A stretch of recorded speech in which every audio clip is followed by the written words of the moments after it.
지금부터 진행될 이 첫 번째 세션은 남북 그린 대탕트 비전과 의미에 대해서 함께 논의를 진행해 보도록 하겠습니다.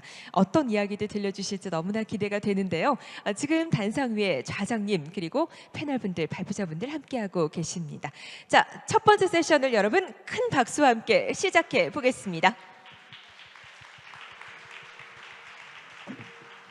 네, 그리고 저는 좌장님께 마이크를 넘기도록 하겠습니다. 부탁드립니다.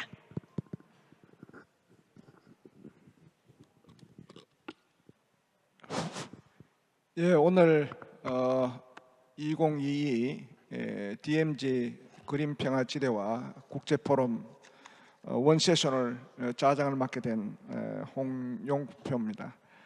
미리 진행자가 안내 말씀드린 대로 당초에는 홍용표 전 통일부 장관이 좌장을 해주시기로 했습니다만은 집안에 갑작스런 상사가 있어서 제가 나오게 됐습니다. 저도 같은 성씨라서 홍이고 저는 양호입니다. 저도 돌림자를 쓰지 않았어요. 저도 원래 표자를 사용하기 때문에 사실은 우리 홍용표 장관님과 집안의 형제지간이기 때문에 제가 분신으로 나와서 제 역할을 잘 하도록 하겠습니다.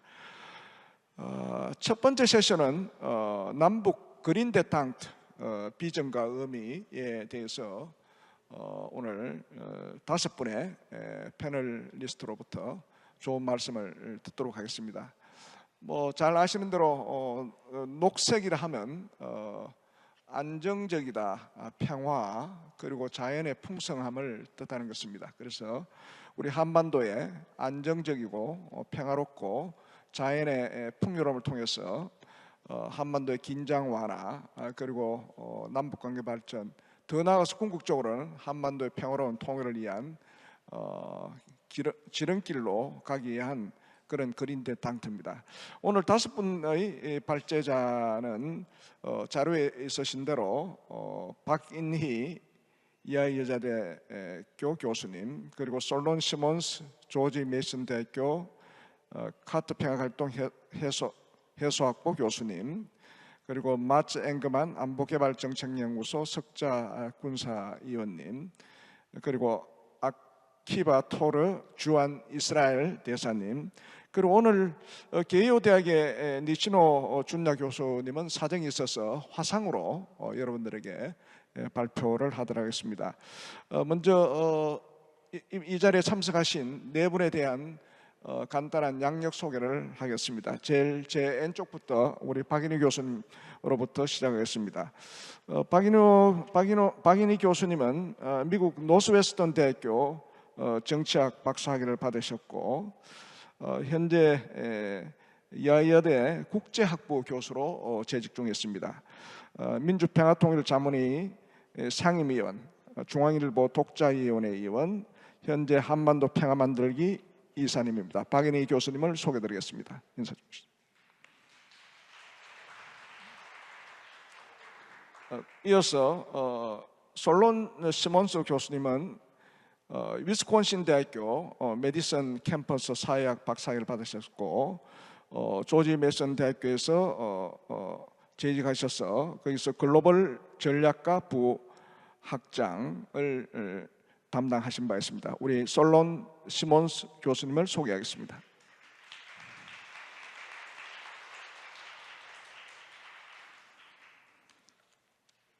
세 번째는 스웨덴의 안보개발정책연구소 석자 군사위원인 마츠 앵그만스님을 소개하도록 하겠습니다.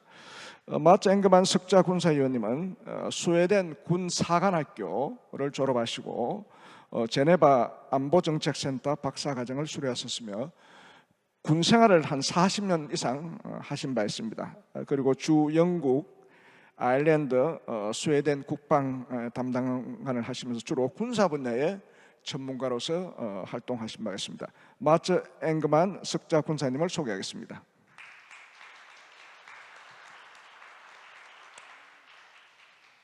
마지막으로 아키바 토르 주한 이스라엘 대사님을 소개하겠습니다. 토르 대사님은 히브리 대학교 정치학 및 현대 유대인 사고학 석사를 마치셨고 현재 2020년부터 현재까지 주 대한민국 이스라엘 대사를 맡고 계십니다. 그동안 세계 유대인 및 세계 종교 사무국 국장, 주 샌프란시스코 총영사, 이스라엘 대통령 세계 유대인 관련 업무보좌관, 그리고 2000년부터 2002년까지 팔레스타인 법무부 차관을 역임하신 바 있습니다. 우리 아키바 토르 대사님을 소개하겠습니다.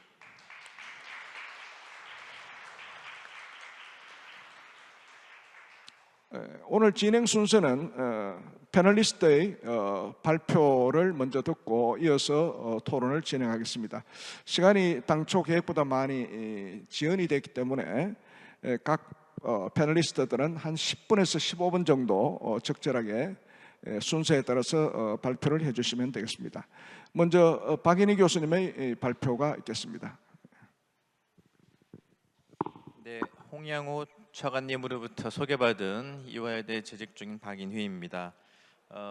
이렇게 의미 있는 큰 국제 행사에 여러분을 뵙고 또 제 의견을 말씀드릴 수 있게 되어서 매우 영광스럽고 생각을 합니다.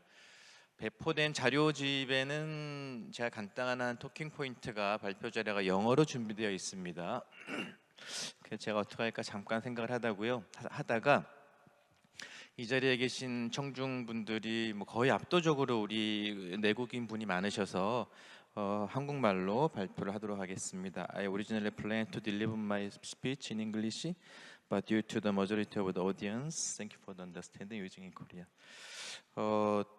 조금 여러분도 다 아시는 그런 편안한 얘기부터 좀 시작을 하면은 국제 정치나 외교에서는 이런저런 흔히 이제 영어가 통용되긴 합니다만은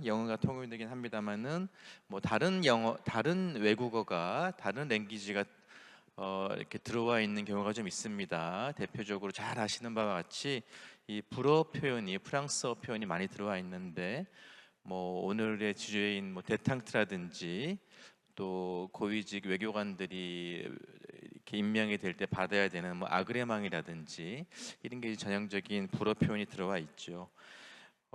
한반도 분단이 내년으로 한국 전쟁 정전 협정을 기준으로 70년이 되고요. 전문가에 따라서 다소 이견이 있을 수는 있겠습니다만은 2차 세계대전 이후에 국제정치적 요소에 의해서 분단되었던 몇 개의 나라들이 있습니다. 아까 유익 장관님이 소개해 주셨던 독일의 케이스가 있고요. 그리고 조금 더 이전에 독일이 탈냉전기에 통일이 되었다면 냉전기에 또 통일이 되었던 베트남 사례가 있고 분단되었다고 표현을 하고 있지는 않지요. 한국을 포함해서 거의 모든 나라들이 원 차이나 팔러시를 존중하고 있기 때문에 분단되었다는 표현은 어렵습니다만은 뭐 국내적, 국제적 요인이 다 작용을 했던 중국과 대만 케이스가 있고요.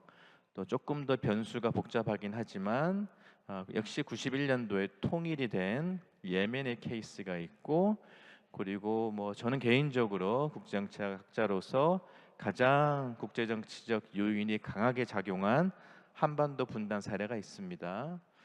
근데 아까 제가 말씀드렸던 분단 지역이 대부분의 경우는 뭐 이런저런 상황과 역사적 흐름에 따라서 통일을 이뤄냈습니다마는 아직 한반도는 전례가 없는 거의 유일한 대치 상태로 남아 있습니다.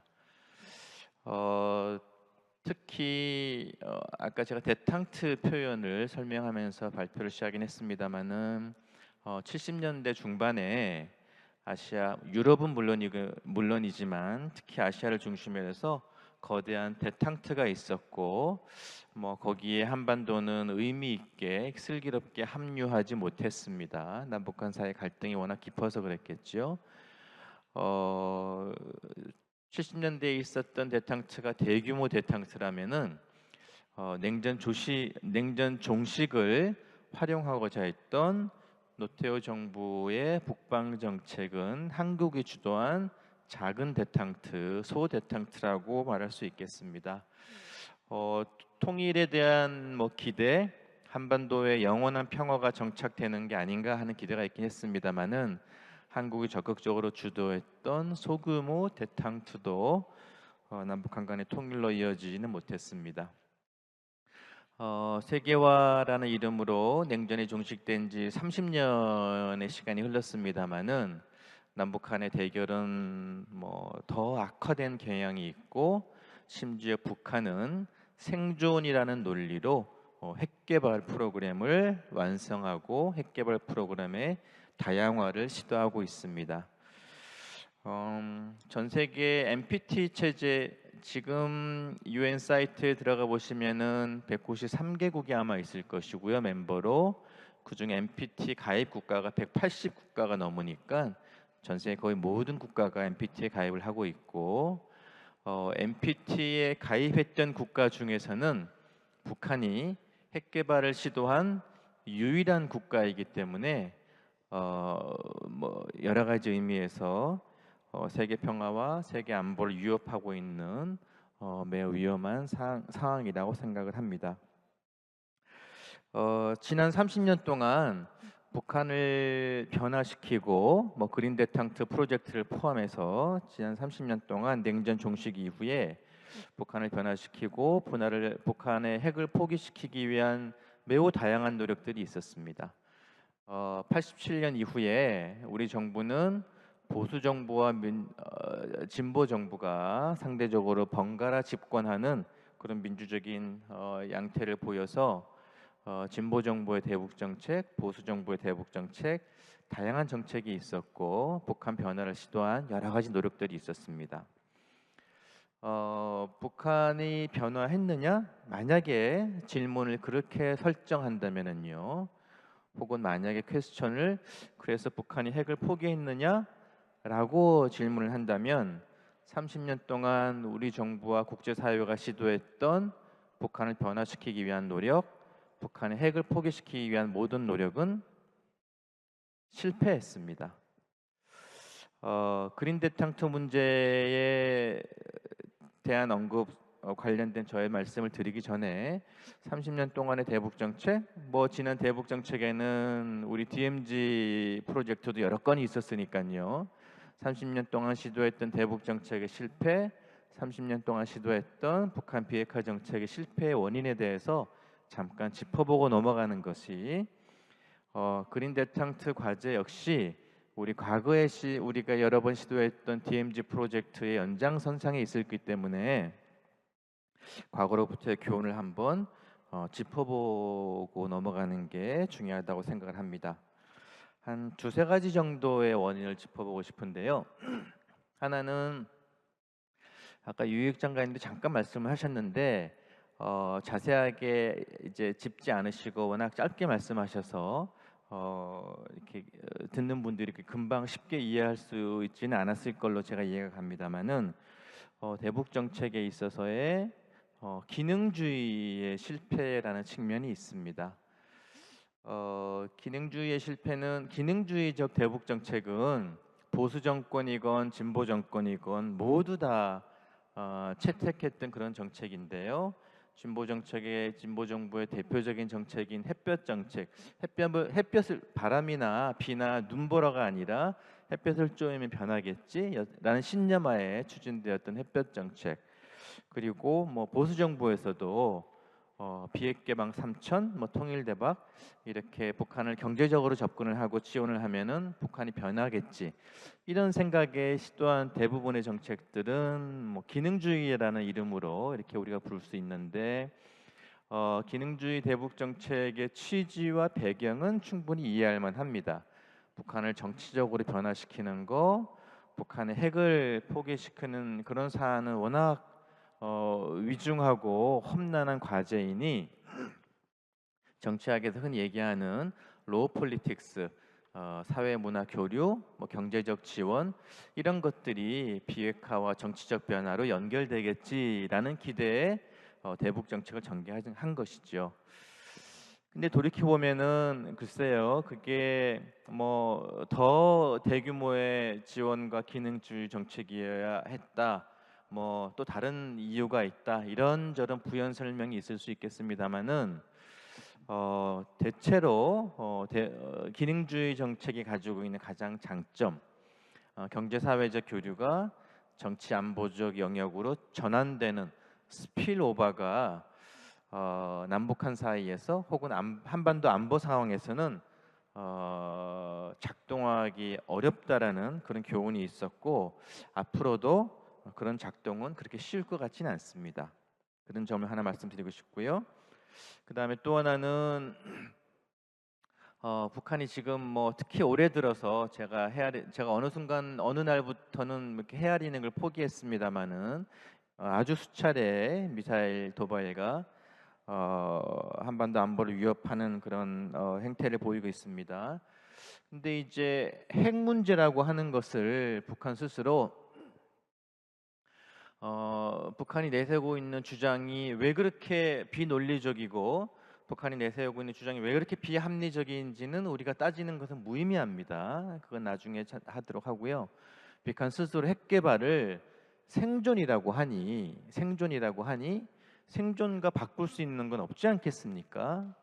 뭐 개성공단 지원이 매력적일 수는 있고 금강산 프로젝트가 매력적일 수는 있지만 그렇다고 해서 매력을 생존과 바꾸지는 않겠죠. 뭐 저는 그렇게 판단을 합니다. 북한 스스로 가지고 있는 핵이 생존이라는 그런 굉장히 비합리적이고 이해하기 어려운 논리, 그 논리를 30년 동안 점점점 강화시키고 있고 2017년 핵무력 완성 이후에는 다양한 형태로 핵위협 도발을 이렇게 다양화하고 있으니 북한이 핵을 생존이라고 믿고 있는 그 신념을 어떻게 깰 수 있을까 하는 것도 큰 과제입니다. 30년 동안에 우리가 얻을 수 있는 교훈이고요. 마지막으로는 한반도가 가지고 있는 태생적인 속성, 미국과 중국이라는 국제 변수의 중요성이지요. 국제 변수의 국제 행위자들의 중요성을 제가 아무리 강조해도 지나침이 없을 것이고, 저는 개인적으로 아버지 김정일이 유지했던 핵 개발과 관련된 전략적 모호성, 이런 것을 약간의 지도자 김정은이 포기하고 2013년부터 소위 북한식의 핵 개발 완성의 속도전을 전개한 데에는 2010년 이후 혹은 11년 이후 전문가들이 분석하고 있는 미중 갈등이 구조적으로 악화된, 미중 갈등이 그전에는 뭐 건건당 악화됐다거나 뭐 그런 건데 대체로 2010년쯤부터는 구조적으로 악화됐다고 이렇게 얘기를 합니다. 미중 갈등의 악화라는 그런 국제 안보의 혼란기가 북한의 생존을 보장해 줄 것이라는 스스로의 계산이 강하게 작용했었고, 거기에 더해서 핵 개발 완성을 밀어붙였다고 해석하고 있습니다. 그런 과거의 교훈 위에 우리가 이렇게 야심차게 계획하고 있는 그린 대탕트에 대해서 한두 가지 말씀드리는 것으로 제 얘기를 마치도록 하겠습니다. 윤석열 정부는 전형적인 보수 정체성의 정부로서 이제 아시는 바와 마찬가지로 많은 분들이 법과 원칙에 기반한 대북 정책을 추진하고 있고요.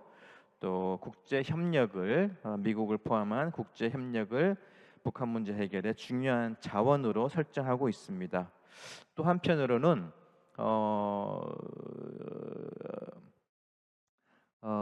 국정과제 110대 국정과제 96번인가요? 98번에 보면은 관여 정책, 북한을 지원하고 북한에게 적극적으로 개입하는 그런 관여 정책의 중요성 역시 잘 인지하고 있습니다.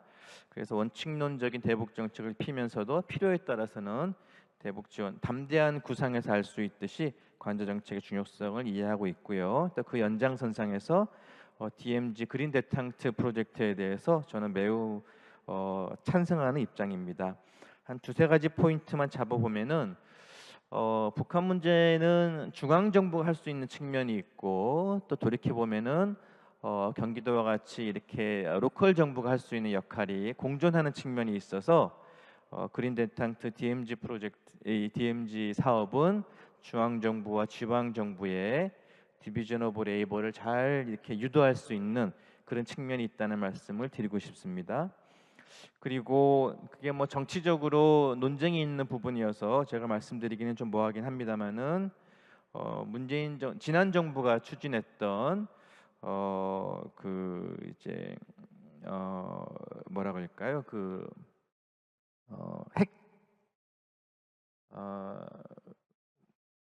장관님 뭐죠? 우리 저 원전 제가 갑자기 입에서 안 나오네요. 우리 그 원전 탈폐 정책에 대한 국민적 논쟁이 있는데 그런 논쟁을 좀 해소하는 그런 일종의 그린 데탕트는 친환경적인 그런 정책의 성격이 있어서 또 국민적 분란을 잠재우는데도 기여할 수 있을 것이라고 생각을 합니다. 뿐만 아니라 기억하시겠습니다만은 바이든 대통령이 2010년 11월 3일 날 당선되고 그 밤 자정 직후에 당선이 거의 승리 확정돼서 나온 첫 번째 얘기가 70일 있으면은 파리 기후 협약에 돌아가겠다. 뭐 이런 선언이었어요.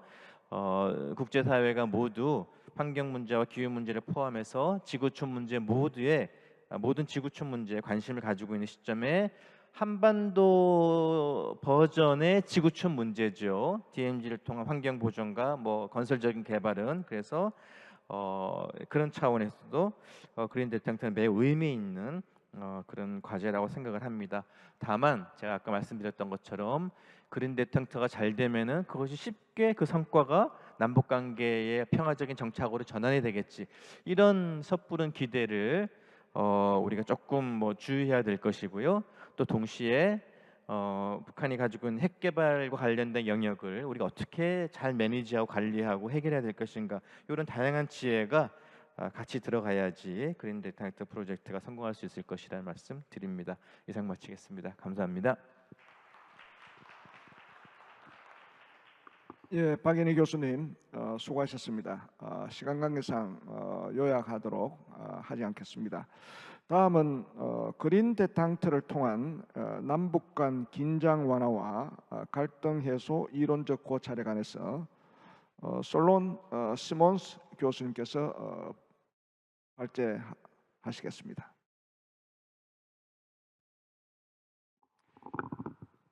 Thank you.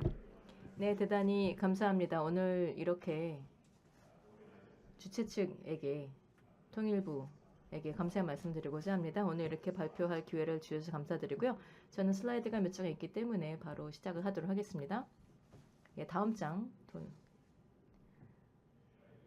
아니면 제가 직접 하는 건가요? 네, 그렇게 하겠습니다. 제가 직접 슬라이드를 넘길 수 있는 건가요?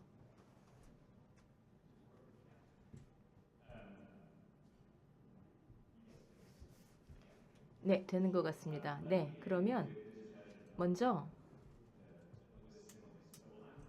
지규를 먼저 말씀드리도록 하겠습니다. 제가 사실 이 카터스쿨에 이 내러티브 전환 랩에서 왔는데요. 오늘 이렇게 또 학생들이 이 자리에 있으니까 정말 기쁩니다. 왜냐하면 결국 우리가 평화를 또 계속 움직이기 위해서는 결국 우리의 젊은이들이 참여를 해야 되기 때문입니다. 결국은 지금 현재 또 기성세대가 바로 이러한 이 긴장을 계속 높여 나아가는 일을 하고 있지만 또 젊은이들이 앞으로의 리더가 되면서 달라질 것을 생각을 하는데요. 일단 제가 이 카터스쿨에서 보는 것을 말씀드리자면은 일단 이 갈등과 관련하여서 이 갈등의 해결, 그 분석이나 또는 갈등의 또 해결에 있어서도 어떻게 보자면은 또 이 스케일은 유사하다라고 할 수가 있겠습니다. 그러니까 다시 말해서 여기에서 이제 하나의 시뮬레, 즉 지규를 해보자면 경제 국가들은 사이가 틀어진 부부 같다라는 것입니다.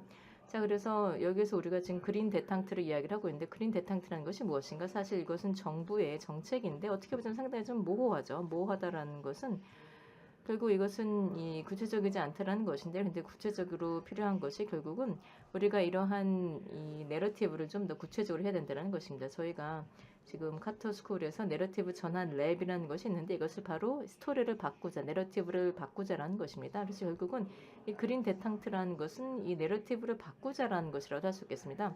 그렇다면 내러티브라는 것이 무엇인가? 내러티브 내에서는 일단 주인공들이 있죠. 그래서 일단 예를 들면 뭐 주인공이 있고 그리고 또 상대방이 있는 것입니다. 그리고 또 시작, 중간, 끝이 있는 것이고 그리고 또 무엇보다 중요한 것은 뭔가 여기에 중요한 것이 걸려 있습니다.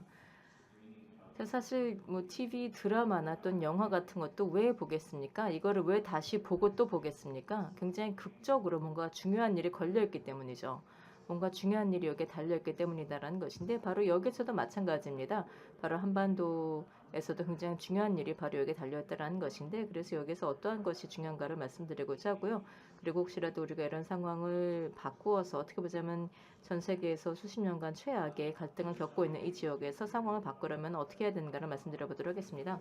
사실 또 이 도널드 트럼프 대통령과 관련해서 제가 또 많은 비판도 있는데 그것을 다 말씀드리진 않겠지만 어쨌든 그래도 한 가지 이분께서 이해를 하셨던 것이 내러티브의 중요성이라고 생각을 합니다. 그래서 북한과 관련해서 또 상당히 흥미로운 말을 한 적이 있는데 이렇게 말을 했습니다. 내가 굉장히 터프하게 대했다. 그래서 굉장히 힘든 협상을 했다. 그런데 그러다가 나한테 아름다운 편지를 써줬다. 마치 연서처럼 사랑의 편지를 써줬다. 이러한 식으로 이야기를 했거든요. 자, 그런데 여기서 보시면 이란의 전 외교장관인데 이분은 또 이렇게 이야기를 했습니다. 국제관계는 사랑에 빠지는 것이 아니다. 의무를 존중하는 것이다 라고 했습니다. 자, 여기서 뭔가 좀 격차가 있죠. 자, 트럼프는 뭔가 이해했다라는 겁니다. 그리고 그 덕분에 어떻게 보자면 이 갈등에서 한 가지 돌파구를 찾았었다라는 것이죠. 혹시 여러분들 사랑의 언어라는 거 들어보셨나요? 사랑의 언어 들어보셨나요? 네. 손 들어보시면 네, 젊은이들이 좀 아신 것 같습니다. 자, 이 사랑의 언어라는 것이 결국은 부부가 그리고 또 뭐 연인들이 왜 싸우는가를 보게 된다면 사실 뭐 굉장히 잘 알고 사랑을 하는 사이인데도 왜 계속 싸우는가라는 것에 대해서 분석을 한 책이 있습니다. 그래서 여기에서 이야기를 한 것이 바로 사랑의 언어인데요. 자, 그래서 어떤 이 전형적인 그런 언어 같은 것을 보게 된다면 예를 들면은 뭐 남편 같은 경우에는 뭐 칭찬을 받고자 한다. 그래서 자신이 잘한 것에 대해서 칭찬을 받고자라고 하는데 자 그런데 이제 이게 이 사람의 사랑의 언어입니다. 자 그런데 또 아내의 경우에는 또 아내가 원하는 사랑의 언어라는 것이 다르다라는 겁니다. 예를 들면 가사를 많이 맞다 보니까 그러면은 남편이 뭐 함께 뭐 청소를 한다거나 함께 요리를 한다거나 이런 것을 원한다라는 것이죠. 그렇기 때문에 결국엔 서로 간에 이러한 언어가 서로 달라서 그래서 싸우게 되고 갈등을 해결하라고 해도 오히려 악화된다는 겁니다. 그렇기 때문에 계속 싸우게 된다는 것이고 결국 이것은 언어를 이해하지 못하기 때문이라는 겁니다. 지금과 마찬가지인 것이죠. 서로 간에 영어, 한국어를 이해를 하려면 통역사가 필요한 것이랑 마찬가지인 것이죠. 자, 그렇다면은 이 외교적으로 국가적으로는 어떨까요? 국가적으로는 정의의 언어라고 할 수 있겠습니다. 정의, 불의라고 이야기를 하는데 사실 결국 또 다른 의미가 되기도 합니다. 예를 들면 우리의 외교 정책이나 또는 우리의 주권에 대해서 어떻게 존중을 하고 있는가, 정말 우리를 존중하고 있는가를 인식을 하려면 결국 이 정의의 언어, 그러니까 이들이 어떠한 언어를 사용하는가를 보아야 된다는 것입니다. 자, 그래서 예를 들면 뭐 한국이나 북한 같은 경우에도 결국은 각기 다른 사랑의 언어를 쓴다라고 주장을 하고자 합니다. 그리고 제가 이와 관련돼서 또 근본적인 담론이라는 책도 쓴 적이 있는데요. 제가 자세하게 말씀드릴 시간은 없지만 어쨌든 좀 더 설명을 드리자면은 일단 여기에서는 하나의 이 기본적인 하나의 정의의 언어입니다. 여기서 보시면은 이게 이집트의 오벨리스크인데 또 최근에도 제가 뭐 중국계 미국인 동료하고 이야기를 했었었는데 예를 들면은 뭐 서구 같은 경우에는 왜 이런 오벨리스크를 다 가지고 있는가라고 이야기를 했었습니다. 그러면서 우리가 이야기하기를 결국은 뭐 나일이나 또는 델타까지 거슬러 올라가는 이러한 안정감 그리고 또 안보에 대한 언어 상징을 보여주고자 한다라는 겁니다. 왜냐하면 오벨리스크라는 것이 결국은 주권 또는 왕을 상징하는 것이기 때문입니다. 사실 결국은 이러한 주권이라는 것은 결국은 불안에서부터 시작을 한다라는 것이죠. 자, 그런데 또 이것이 유일한 언어가 아니고 또 그 외에도 자유에 대해서 앞서서 말씀하셨는데 이 자유 언어는 어디서 나왔을까요? 사실 우리가 뭐 프랑스 혁명, 사실 뭐 프랑스 단어로서 또 데탕트 또 이야기를 하고 있지만 어쨌든 또 프랑스에서는 이런 자유를 굉장히 중시했었고 또 그런가 하면은 소련 같은 경우 소련에서의 언어는 경제력과 관련된 언어가 중요했었습니다. 그리고 또 근래 들어서는 문화 제국에 대한 저항 또 편견에 대한 저항, 즉 바로 존엄입니다. 그래서 바로 이런 근본적인 내러티브가 있다라고 할 수 있습니다. 이것이 또 네 가지 다른 정의 언어라고 할 수 있겠고요. 자, 그렇다면 미국은 어떨까요? 미국은 최고로 큰 오벨리스크를 가지고 있습니다. 워싱턴 DC 가보셨는지 모르겠는데요. 바로 이 워싱턴 모뉴먼트가 있습니다. 이게 무엇을 상징하는가? 이것은 결국 또 안정성, 또 안보, 즉 존재론적인 안정성을 상징하는 것이기도 합니다. 자, 그리고 또 미국은 자유로 알려져 있죠. 토마스 제퍼슨인데요. 이 자유의 옹호자이자 주창자였었고 특히나 또 이 국가 그리고 또 개인의 자유를 중시한 사람이기도 합니다. 또 그런가 하면은 워싱턴 DC 이 타이덜 베이신에서도 보면은 또 이러한 모니먼트가 있고요. 자, 그리고 또 마틴 루더 킹 같은 경우에도 존엄성이라는 정의의 언어를 구사했었던 분입니다. 자, 그래서 바로 이러한 미국의 이 근본적 내러티브가 이렇게 있는데, 그래서 서로 간에 다른 언어를 쓰게 된다면 서로 이해를 하기가 어렵겠죠. 그래서 결국에는 서로 간에 오히려 더 역효과만 발휘할 수가 있을 것이고 문제를 해결하기도 어려울 것입니다. 부부가 서로 잘 아는 사람들인데도 계속 같은 싸움을 하는 것과 마찬가지로 우리가 정의에 대해서도 이야기를 할 때 같은 정의의 언어를 사용하지 못한다라고 한다면 서로 이해를 하지 못할 것입니다. 그리고 북한 같은 경우는 왜 이렇게 계속 미사일을 발사하는 것인가? 제가 상징적으로 봤을 때 여기에서는 뭔가 의미가 있다고 생각합니다. 미사일 같은 경우에는 오벨리스크하고 상당히 좀 유사한 형태이죠. 어떻게 보자면 또 우리가 이 존재론적인 상징하고도 유사하다는 생각이 드는데요. 우리는 항상 존재할 것이고 우리의 정권을 결코 붕괴시키지 못할 것이다 라는 그런 선언이 아닌가라는 생각도 듭니다. 그래서 바로 이러한 안보나 또는 안정감과 관련된 이러한 정의 언어를 이해하게 된다면 이렇게 볼 수도 있다는 것이고요. 예를 들면 이란 같은 경우에도 주권에 대해서 어떻게 보면 거의 비합리적으로 집착하는 것을 볼 수가 있습니다. 국민들을 위해서도 좋은 일이 아닌 것으로 보이고요. 오히려 국민들을 반하는 것인 것으로 또 보이고, 또 예를 들면은 뭐 아프리카의 예를 들면 에리트리아 같은 나라들 이러한 곳에서도 이 군사 정권이 있으면서 그래서 사람들이 지금 굉장히 뭐 기아에 허덕이고 있는데, 그러면서도 예를 들면 자유나 또는 이 주권 등이라는 언어로서 계속 주장을 하고 있는 것입니다. 그래서 이들이 사용하고 있는 정의 언어는 굉장히 다른 것입니다. 만약에 우리가 자유를 이야기를 하게 된다면 이들 같은 경우에는 또 존재론적인 위기감을 가지고 있기 때문에 이들은 항상 안보의 언어를 맞받아치게 될 것입니다. 자, 그렇다면 무엇을 해야 될 것인가? 제가 사실 뭐 한국 역사의 전문가는 아니지만요, 저는 이 시조에 대해서 굉장히 많은 관심을 가지고 있었습니다. 정몽주가 굉장히 흥미로운 인물인데요.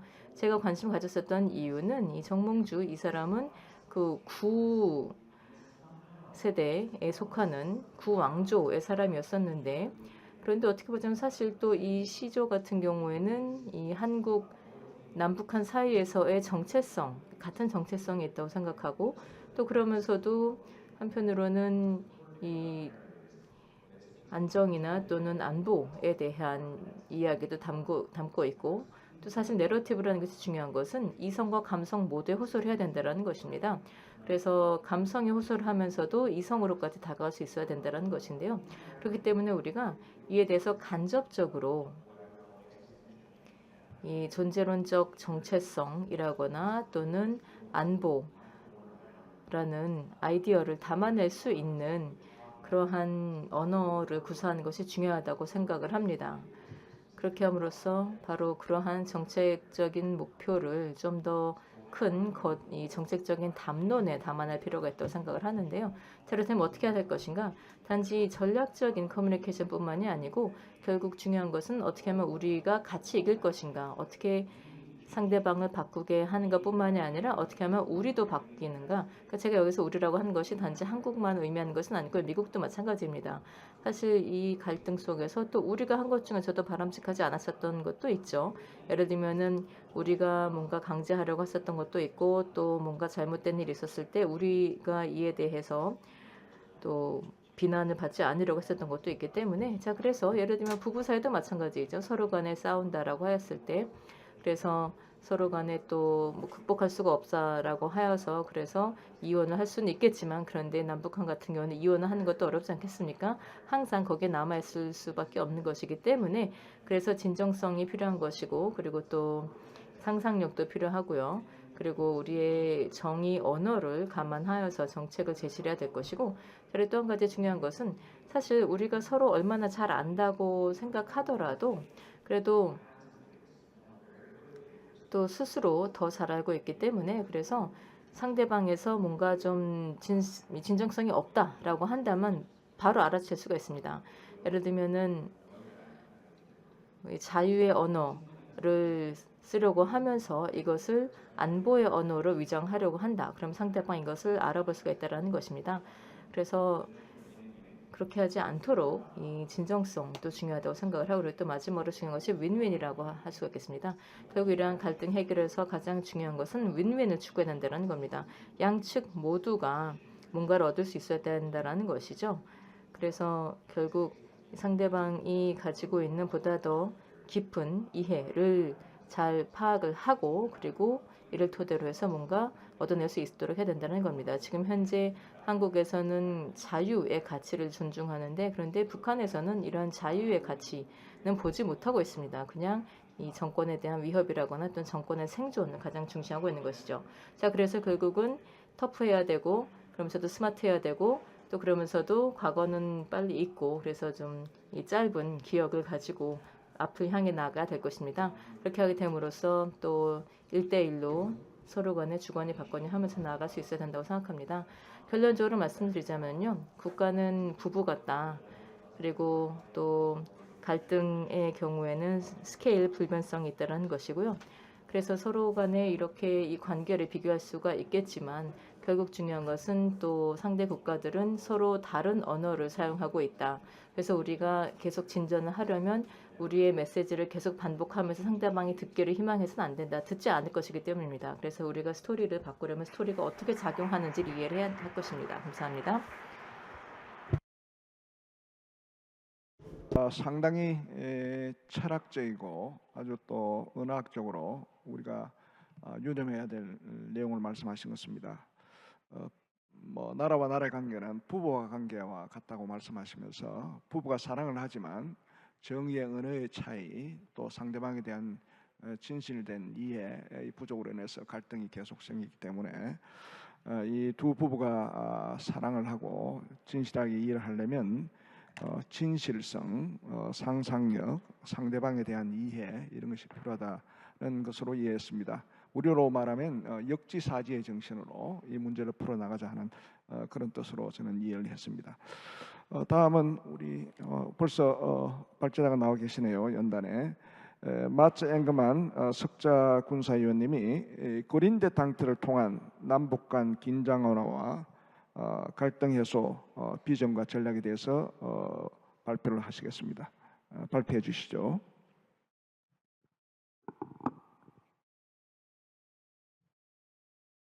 Thank you very much, and thank you for the kind. 감사합니다. 저를 이렇게 초대해 주셔서 감사드립니다. 영광입니다.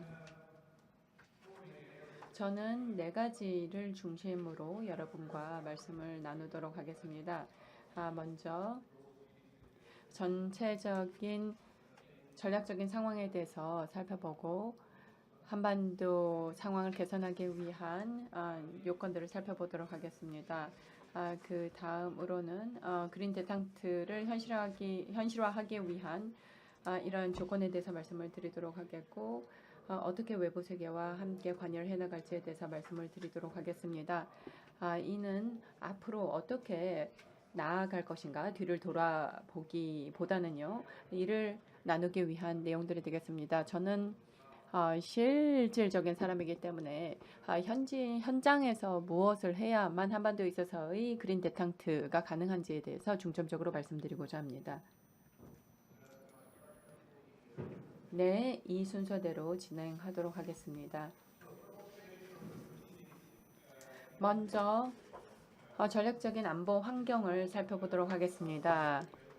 여러분들 다 아실 거라고 생각합니다. 한반도 지역의 상황 잘 알고 계시지요? 긴장 수위가 높습니다.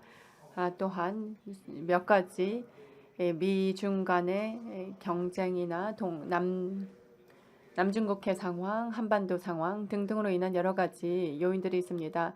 그러므로 인해서 위험 요인들이 증가하고, 그로 인해서 이러한 여러 가지 잠재적인 분쟁 지역들 간에 서로 상호작용이 있게 되는 것입니다. 그리고 파급이 있을 수 있는 것이지요. 따라서 한반도에 있어서의 상황은 단순히 한국과 북한에게만 관련이 있는 상황이 아닙니다. 지금 현재 진행 중인 우크라이나 전쟁, 또한 최근에 마무리가 된 중국의 20차 당 대회 로 인해서 중국의 방향성이 조금 더 분명해졌습니다. 조금 더 권위주의적인 중국과 러시아 간의 밀착이 가능할 거라고 생각을 합니다. 그리고 북한에도 영향을 미치게 될 것입니다. 그렇기 때문에 대북 제재는 사실 저희가 기대했던 것처럼 계획했던 것처럼 효과가 발휘되지 않고 있습니다. 최근에 미사일 도발만 본다 하더라도 제재가 그 기능을 제대로 못하고 있다는 것을 알 수 있습니다. 북한은 적어도 군사적인 관점에서 봤을 때 그리고 기획자의 측면에서 봤을 때 북한은 핵 보유 국가입니다. 그런데 북한이 그 지위를 바꿀 생각은 별로 없습니다. 그렇기 때문에 세 번째로 결론적으로 볼 수 있는 부분은 지금 현재의 방어적인 전략을 유지를 하지만 뭔가 다른 것을 시도할 필요가 있을 수도 있을 것입니다. 그리고 북한에게 있어서 유의미한 이러한 제안이 필요할 수 있고 의미 있는 위험 감소 전략이 필요한 것입니다. 그린 탱탱테가 성공하기 위해서는 여러 가지 선결 요인들이 필요합니다. 제가 알기로는 긴장을 남북 간에 완화하고 대화와 남북관계 정상화를 추구하고 상호주의와에 기반하겠다라는 것이 취지입니다. 따라서 이 정책은 녹색이라는 측면에 주안점을 맞추고 있고요. 생태적이고 환경적인 측면이 되겠습니다. 그리고 대탕태에 방점을 찍고 있습니다. 위험 감소와 분쟁 예방, 안보와 관련된 부분인데 저는 이 후자에 초점을 맞춰서 말씀드리도록 하겠습니다. 저는 한 2년 정도를 DMZ에서 일을 했습니다. 사무실을 그곳에 두고 일한 바 있습니다. 그리고 몇 차례에 걸쳐서 무기가 발사되는 상황에 직면하였습니다. 그렇기 때문에 저는 이러한 안보 도전 과제에 대응하기 위한 그리고 DMZ에서의 상황을 변화시키기 위한 이러한 이니셔티브를 환영하는 바입니다. 그런데 이 근본적인 상황들 그리고 선결 요인들에 대해서는 저는 충족이 되어서 이러한 그린 대탕태 전략이 실질적인 효익을 발휘했으면 하는 바입니다.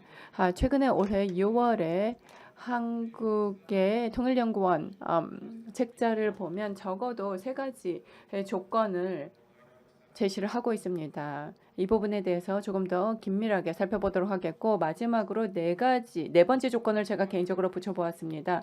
이 슬라이드에 보시면 양국, 한국과 북한의 정부가 모두 대화 재개의 의지가 있어야 한다는 것이 첫 번째 전제 조건입니다. 두 번째 전제 조건은 북한이 적극적으로 국제사회에 관여해야 하고 국제사회는 또한 유연성을 발휘해서 대북 관여를 해야 한다라는 것이 이제 전제가 되겠습니다. 세 번째 전제 조건으로 인용되고 있는 것은 한국 정부는 패러다임 전환을 모색을 해야 되고 이해 관계자이자 파트너로서 국제사회의 중요성을 인식을 해야 한다라고 되어 있습니다. 제가 추가한 선결 요인은 장기적인 관점에서 연속성과 지구력이 필요하다라는 것입니다. 그렇다면 저희가 어떻게 해야 현재의 이러한 상황을 제대로 된 방향으로 전개시킬 수 있겠습니까? 먼저 첫 번째 점은 첫 번째 발표자께서 말씀을 다소 하셨습니다. 의사소통, 커뮤니케이션이 중요합니다. 양국 간의 다양한 플랫폼과 다양한 내용으로 더 많은 대화가 필요합니다.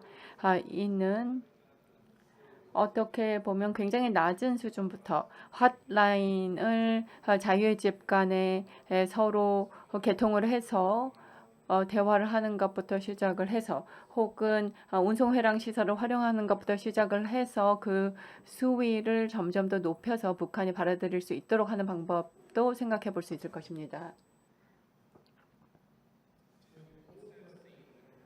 또한 저희는 북한이 국제 원조를 원하고 있습니다. 의료품과 물 관리 등등에 있어서 지원을 원하고 있기 때문에 한국이 직접적이라기보다는 간접적으로 지원을 해줄 수 있다고 생각합니다. 국제사회의 관심을 필요로 하고 지원을 필요로 하고 있는 상황에 북한에 있기 때문에 한국은 이러한 지원을 국제기관을 통해서 제공할 수 있을 것이라고 생각합니다. 양자 지원 차원보다는 그렇게 하는 것이 좋습니다. 세 번째로 한반도의 상황은 영내의 상황과 안보 상황에 영향을 미치게 됩니다. 그리고 파급 효과가 있을 수 있습니다. 그렇기 때문에 한국 정부는 마찬가지 관심을 두고 영내 긴장 완화를 위해서 노력해야 합니다. 뿐만 아니라 만약에 미국과의 긴밀한 조율의 필요가 있을 경우에는 그렇게 할 의지가 있어야 합니다. 리스크 경감 조치뿐만 아니라 군축 합의라든지 신뢰 구축 조치 같은 것이 그 예가 될 수 있을 것입니다. 이를 통해서 지금 현재의 어떤 양자 차원의 대응책보다는 이런 노력이 필요합니다. 이를 통해서 노력할 때 있어서 초당적인 지지가 이루어지고 장기적인 관점에서 연속성이 있다면 더 좋을 것입니다. 제가 궁극적으로 말씀드리고자 하는 것은 김정은 체제의 중요한 것이 무엇인지를 파악을 하고 북한의 관점에서 보았을 때도 유의미한 조치를 만들 필요가 있다는 것입니다. 소위 유명한 클라우스비츠의 북한의 무게 중심을 찾기 위한 노력이 필요한 것입니다. 안보 관련 우려사항을 말씀드리겠습니다. 지금 DMZ의 상황을 살펴보면 분단의 상징으로 여겨지고 있습니다. 한국 국민들 그리고 북한 주민들이 모두 그렇게 여기고 있습니다. 하지만 중요한 안보와 관련된 측면이 있습니다. 실질적으로 보았을 때 신중하게 DMZ를 잘 관리하는 것이 북한과 한국 모두에게 도움이 됩니다. 또한 정전협정을 유지하는 것도 중요합니다. 그 이유는 여러 가지가 있습니다. 첫째, 북한은 항상 정전협정의 모든 조항을 완전하게 지키는 것은 아닙니다만 그럼에도 불구하고 여전히 DMZ와 군사분계선에 대해서 서로 반대 세력을 분리시키는 메커니즘과 그 선으로 인정을 하고 있습니다.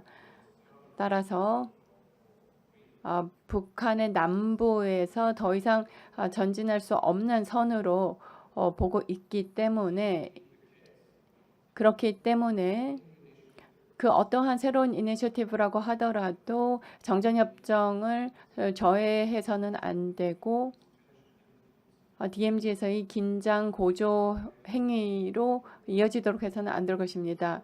따라서 한국은 지속적으로 정전협정의 조항들을 준수하고 유엔사의 역할을 인정하는 것이 중요합니다. 뿐만 아니라 DMZ와 관련된 이니셔티브는 유엔사가 정전협정을 관리하는 역할을 하고 있기 때문에 같이 조율을 해나가야 할 것입니다. 이 DMZ에 있어서의 이니셔티브를 지속하는 것도 중요합니다. 지뢰 제거 사업을 할 수 있고 뿐만 아니라 점차적으로 GP를 철폐해 나가는 것도 분쟁 예방에 도움이 될 수 있습니다. 한국 정부는 적절한 국제기구와 함께 그리고 유엔과 함께 유엔사와 또한 함께 그리고 유엔사의 참여 국가들과 함께 지뢰 제거 사업을 착수하기 위한 프로그램을 진행하는 것이 좋습니다. 일단 여건이 개선이 되면 준비가 되는 것이 좋을 것입니다. 이러한 지뢰 제거 사업이 북한 측면에서 보았을 때는 덜 침습적이 될 수 있기 때문입니다. 또 한 가지 중요한 이니셔티브는 이러한 군사 분계선에 대해서 정확하고 분명하게 표시가 되도록 하는 것입니다. 지금 현재의 마커는 정확하지 않습니다. 그리고 잘 보이지 않는 경우가 있기 때문에 조금 더 분명하게 경계선을 정하는 것이 사고를 예방하는 데 도움이 됩니다. 현대적인 지리 공간 기술을 활용하여서 노력하는 것이 좋습니다. 2014년, 16년에 비슷한 시도가 있었습니다. 따라서 이 프로그램을 다시 재개하여서 한국과 북한 정부가 이러한 군사 분계선이 분명하게 규정이 되고 그럼에 있어서 지뢰 제거 등등의 작업이 안전하게 이루어질 수 있도록 해야 할 것입니다. 38도 선을 분명하게 규정을 하고 이를 준수할 수 있도록 해야 할 것입니다. 그린 대탕태를 위한 적극적인 노력이 필요합니다. 오늘 국제사회의 중요성에 대한 이야기가 나왔습니다. 그린 대탕태 이니셔티브를 좀 홍보하는 것이 필요합니다. 사회화 과정이 필요한 것입니다. 이 이니셔티브를 적극적으로 홍보하고 더 많은 국가들과 단체들이 이 이니셔티브를 지원할 수 있도록 해야 합니다. 이 이니셔티브는 이미 국제사회의 관심을 끌 수 있는 사안입니다. 따라서 다자적인 지원을 확보함으로써 앞으로의 활동에 있어서 승수 효과를 낼 수 있고 중요한 역할을 할 수 있습니다. 따라서 트랙 1.0과 1.5 대화를 활용하는 것이 잘못된 해석의 여지를 없애고 오해의 소지를 없앨 수 있습니다. 마지막으로 결론을 말씀드리겠습니다. 역사를 되돌아보았을 때 대화의 시기와 발전의 시기가 남북 관계에서 있었습니다. 따라서 이런 것이 가능합니다. 지금 현재 상황은 매우 어렵습니다. 그리고 조금이라도 전진하는 것이 불가능해 보일 수 있겠습니다만 장기적인 관점을 가지는 것이 중요합니다. 분명한 생각을 가지고 구체적인 제안을 수립하고 제안을 하고 또한 소위 우방국들 사이에 이러한 노력을 함께 경주하는 것이 오해의 위험과 잘못된 해석의 위험을 줄일 수가 있습니다. 이를 통해서 더 많은 국가들이 그린 대탕태에 참여할 수 있도록 하고 정전 협정을 지속적으로 준수하고 위험을 줄여나가야 합니다. 그리고 좀 다른 포맷과 양식을 통해서 이런 아이디어를 추구해 나갈 필요가 있을 것입니다. 저는 이스라엘의 전 벤구리안 총리의 말을 인용하도록 하겠습니다. 현실주의자가 되기 위해서는 기적을 믿어야 한다라고 하셨습니다. 감사합니다. 예, 마처 앵그만 석자 군사위원님, DMZ에 관한 업무를 한 2년간 경험하셨다고 합니다. 그 경험을 바탕으로 해서 DMZ 내에 지뢰를 제거한다든지 경계선을 분명하게 확정한다 이런 구체적인 제안도 하시면서 이 DMZ 그린 대탕태에 관한 국제사회에 대한 홍보, 대중화, 사회화하는 이런 일들이 중요하다고 말씀해 주셨습니다. 다음은 이스라엘의 평화 구축, 이웃 국가와의 평화 구축을 위한 경험을 우리 이스라엘 아키바 토르 대사님께서 발표하도록 하겠습니다. Thank you very much. 네, 대단히 감사합니다. 오늘 본 컨퍼런스에서 발표를 하게 되어서 큰 영광입니다.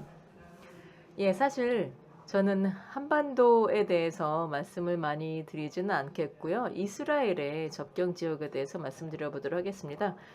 사실 저희가 더 작긴 하지만 그래도 저희는 접경 지역은 더 많기 때문에 그래서 서로 간에 뭔가를 배울 수 있을까 한번 그 도전과 또 기회를 말씀드려 보도록 하겠습니다. 사실 먼저 말씀드리자면요.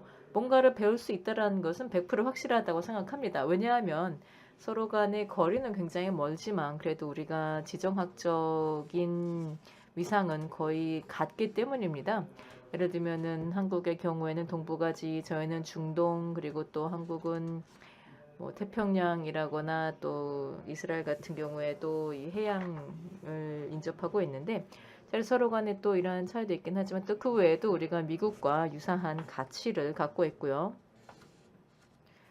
자, 그리고 저희가 물론 역사나 언어를 공유하진 않지만 또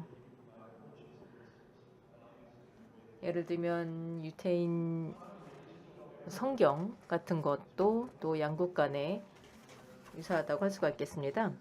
자, 그리고 우리의 갈등 문제의 경우도 어떻게 보자면 국가 간의 또는 민족 간의 갈등이 이스라엘의 갈등이고 그리고 또 한국의 경우에도 또 갈등이 내전과도 같은 갈등이라고 할 수 있겠습니다.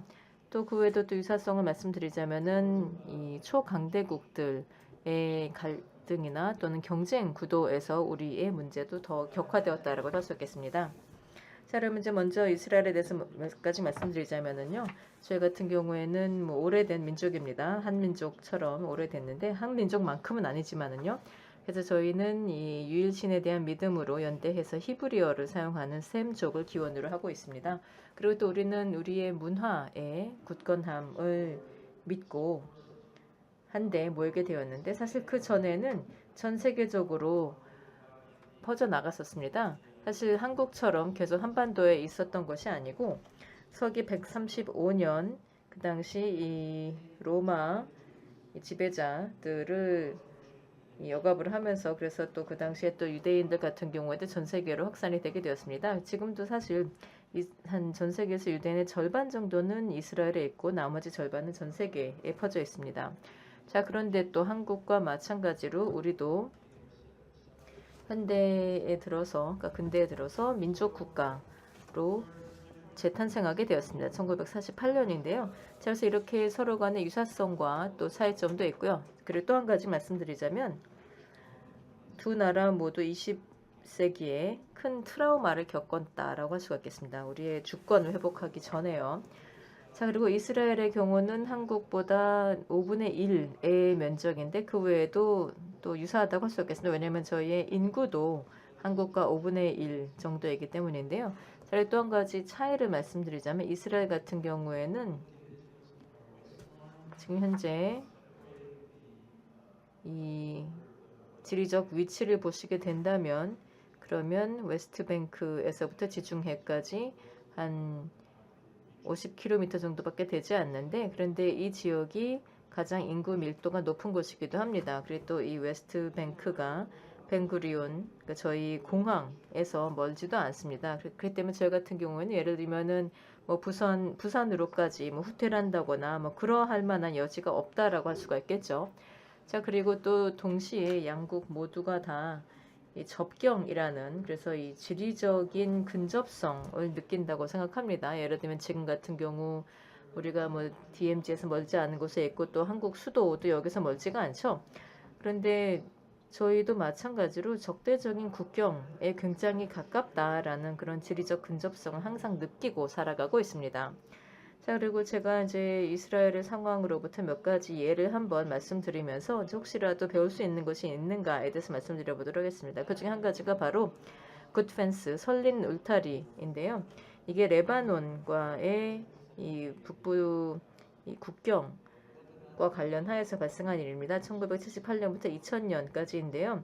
레바논 같은 경우에는 1975년부터 굉장히 치열한 내전이 발생하게 되었습니다. 그래서 한 10년에 걸쳐서 내전이 진행이 되었는데 이스라엘이 여기에 참전한 것은 아니지만 또 영향을 받았습니다. 왜냐하면 요르단에서 팔레스타인 게릴라가 넘어오게 되면서 레바논이 불안정이 되면서 또 이스라엘의 저희의 북부 국경으로까지 공격을 하게 되었습니다. 그래서 저희 이스라엘은 레바논과 완충지대를 만들고자 하였습니다. 그래서 남쪽으로 관문을 열고자 했었던 것이고요. 그래서 이 레바논, 남부 레바논 사람들, 예를 들면 시이트족 등과 같은 사람들이 와서 우편을 받거나 또는 의료 지원을 받을 수 있도록 하고자 했습니다. 그러니까 다시 말해서 이곳을 하나의 지역으로 만들어서 그래서 자원이라거나 또는 인도주의적인 지원도 제공을 하는 등 그렇게 함으로써 또 레바논과 이스라엘 사이에서의 완충지대를 만들고자 했었던 겁니다. 바로 이러한 모습이었는데요. 그래서 상당 부분 효과가 있었는데 또 그러다가 2000년대 들어서는 더 이상 효과가 없었습니다. 그 당시에 이스라엘이 바로 이 지역에서 군대를 철수시켰었고요. 왜냐하면 그 당시에 남부 레바논에서 이 기독교 인구가 붕괴가 되고 그리고 또 여기에서 더 이상 이 자기 방어력이 없어서 그래서 시이트족 보다 더 급진적인 시이트족이 이 지배적인 민족이 되면서 결국 여기에서 철수를 하게 되었습니다. 그래서 어쨌든 이 당시에 북부 지역에서 이런 이 완충지대를 만들고자 했었던 것이 이 군사적인 또는 정치적인 지배력이 바뀌게 되면서 이를 더 이상 버티기가 어려웠었다라는 겁니다. 예를 들면 헤즈볼라 등이 득실하게 되면서 이러한 결과를 갔었던 것인데요. 그런데 이제 그러다가 그 후에 근래 들어서 좀 더 저희가 효과를 보고 있는 것이 바로 최근에 체결하게 되었었던 이스라엘 레바논 해양 협정입니다. 자, 기본적으로 사실 이스라엘과 레바논은 수교 관계가 아니고요. 실질적으로는 적국입니다. 헤즈볼라가 레바논을 군사적으로 정치적으로 지배하고 있고요. 또 이러한 이유로 어떻게 보자면 양국 간에 또 특별한 현안은 없다고 할 수 있겠습니다. 레바논과 이스라엘 사이에서의 해양 경계가 큰 의미가 없었는데요. 그러다가 최근에 해저 천연가스 유전이 발견이 되었습니다. 레바논 같은 경우는 지금 경제 위기이기 때문에 이 천연가스가 굉장히 필요한 상황이 된 것이죠. 그래서 갑자기 서로 간에 적성국으로 보고 있었던 국가들 사이에서 뭔가 연결이 된 것을 발견하게 된 것이죠. 이런 천연 자원을 탐색을 하고 또 개발을 해야 되는 상황이 된 것입니다. 자, 그런데 그렇게 하려면 결국에는 양국 간에 합의가 이루어져야 하는 것이었죠. 자, 그래서 이 합의는 적극적인 미국 중재 하에 진행이 되었고요. 그래서 이스라엘에서는 제가 지금 슬라이드에서 오타가 있는데 로열티의 17.5%의 로열티를 이스라엘에 지불을 하게 되면서 이 카나 유전 이용에 동의를 하게 되었습니다. 그리고 레바논은 공동문서 서명은 거부했지만 합의 서한은 미국을 보증인으로 세우고 기탁을 하게 되었습니다. 자, 그래서 우리가 여기에서 뭐 평화 합의를 한 것은 아니지만 그래도 경제적인 시급한 필요로 인해서 합의에 도달했었던 것입니다. 그래서 혹시라도 만약에 이게 실패를 하게 된다면 물론 이러한 일이 발생하지 않기를 바라지만요. 뭔가 다른 문제가 발생을 하게 된다면 그러면 이 합의도 결국 파기가 될 수는 있겠지만은요. 또 한 가지 말씀드리자면은 이 가자 접경지입니다. 여기서는 하마스에서 지배를 하고 있고요. 그런데 저희는 이 가자 외곽에 공업단지를 만들어서 한동안 운영을 했었습니다. 그래서 이스라엘 자본으로 이를 설립하게 되었고요. 그러면은 팔레스타인 기업들이 여기에 들어와서 여기에서 고용을 창출을 하고 또 이를 통해서 삶의 질을 개선을 하고자 했었던 것이죠. 물론 또 이 지역 내에서도 종종 테러 공격도 발생을 했었지만 그래도 또 수천 개의 기업들이 수십 년간 전속을 하면서 수만 명의 팔레스타인을 고용하기도 했었습니다. 그러다가 또 2000년도에 2차 인티파다가 발생을 하고 또 빈번한 팔레스타인 포격 등으로 인해서 결국 또 기업들이 떠나게 되었고 결국 이를 계속 유지를 하기는 어렵습니다. 그래서 에레즈 산업단지도 결국은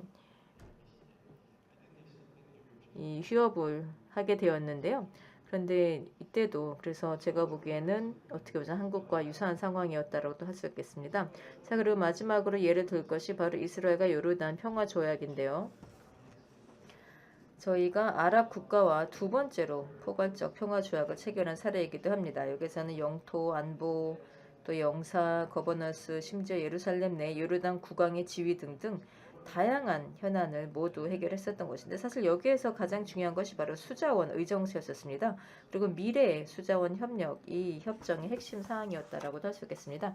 왜냐하면 저희의 지역이 굉장히 건조한 지역이기 때문이고요. 자, 그래서 1994년 이스라엘 요르단 평화조약을 보게 된다면 이스라엘은 매년 요르단에 5천만 평방미터의 용수를 제공을 하기로 되어 있습니다. 그리고 요르단은 야르무크 강물의 75%에 대한 권리를 보유하고 있었고요. 이스라엘과 요르단은 상호 가뭄 대응에 조력하고 또 이스라엘의 담수화 기술을 사용하여서 새로운 수원을 생성하자라고 합의를 했습니다. 저희가 이 합의는 계속 유지를 하고 있고 또 이스라엘이 물이 부족한 상황이어도 우리가 약속한 물은 항상 공급을 했습니다. 왜냐하면 평화 합의는 존중해야 되기 때문이고요. 자, 여기에서 또 영감을 받아서 또 한 가지 아이디어가 있었는데 물론 이게 추진되지는 못했지만은 바로 홍해, 사해 운하 프로젝트입니다. 이게 해수면의 지상 최저 지점인데요. 사해가요. 그래서 마이너스 431m입니다. 그래서 해수면에서 지상 최저 지점인 사해로 물을 이동시켜서 사해를 보충하고 수력 전기를 생성하자라는 것이었습니다. 왜냐하면 이게 하도 낮다 보니까 여기에서 물이 움직이질 않았어요. 그래서 여기에다가 물을 넣어주자라는 것이었는데 사실 결국은 과학적인 이유로 이게 가능해지진 않았습니다.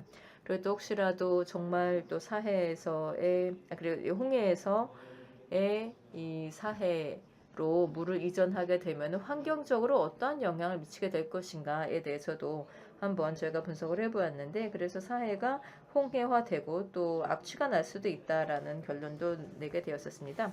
자 그런데 그래서 이 당시에는 이게 포기를 했었던 것인데 그 후에 또 캅 27에서 이스라엘, 요르단, UAE 번영을 위한 평화 MOU를 체결하게 되었습니다.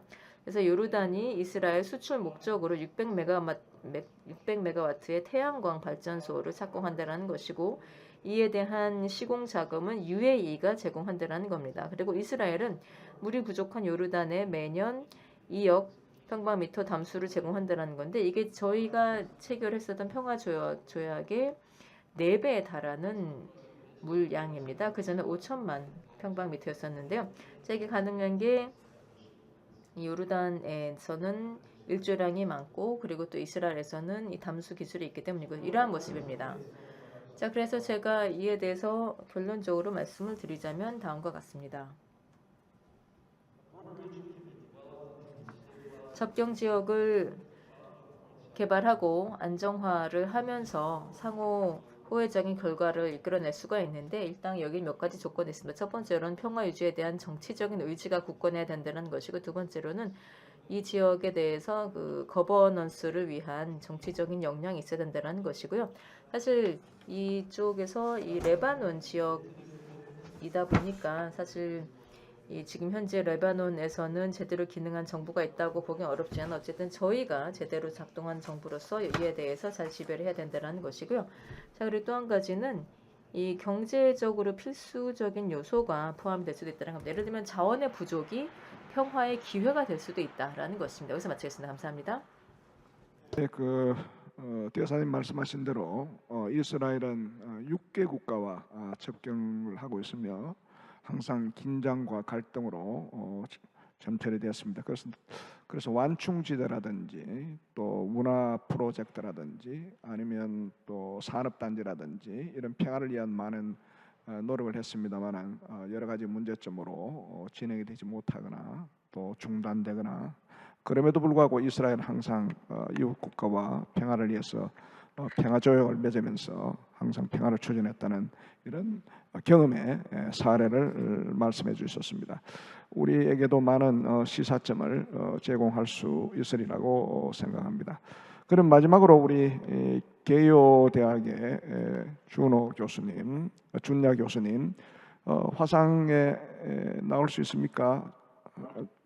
준야 교수님, 준야 교수님 발표해 주시면 감사하겠습니다. 네, 감사합니다. 일본 개요된 신호라고 합니다. 오늘 현장 참석을 하지 못해서 대단히 아쉽습니다만은 이러한 귀중한 기회를 주셔서 주최자 측에 감사의 말씀을 드리겠습니다. 오늘 제가 주로 한반도 평화를 위한 한일 한미일 협력에 대해서 말씀을 드리도록 하겠습니다. 먼저 오늘 주제인 한반도 그린 데탄트에 대해서 약간 생각을 해 보았습니다. 제가 국제 정치를 공부를 하고 있는 자로서 데탄트라는 말을 들으면은 어떤 생각을 들게 됐냐 하면은 첫 번째로는 데탄트라는 말이 1970년대의 미국과 소련의 소강 상태를 지칭하는 말이라고 이해를 하고 있습니다. 그러한 의미에서 생각을 해봤을 때 데탄트를 이루기 위해서는 첫 번째로 군사적인 안정 혹은 힘의 균형이 이루어져야 된다라는 말씀을 드릴 수가 있을 것 같습니다. 70년대에는 미국과 소련이 핵무기를 갖다가 균형 상태에 이름으로써 소위 데탄트 상태가 발생했습니다. 힘의 균형만으로는 부족합니다. 대화와 소통이 있어야 합니다. 군사적인 안정을 바탕으로 한 대화, 소통이 그 당시에 데탄트를 실현시킨 요인이라고 할 수가 있습니다. 그런데 여기서 말하는 그 그린 데탄트라는 말을 봤을 때 그린, 녹색이라는 취지에 주목할 필요가 있을 것 같습니다.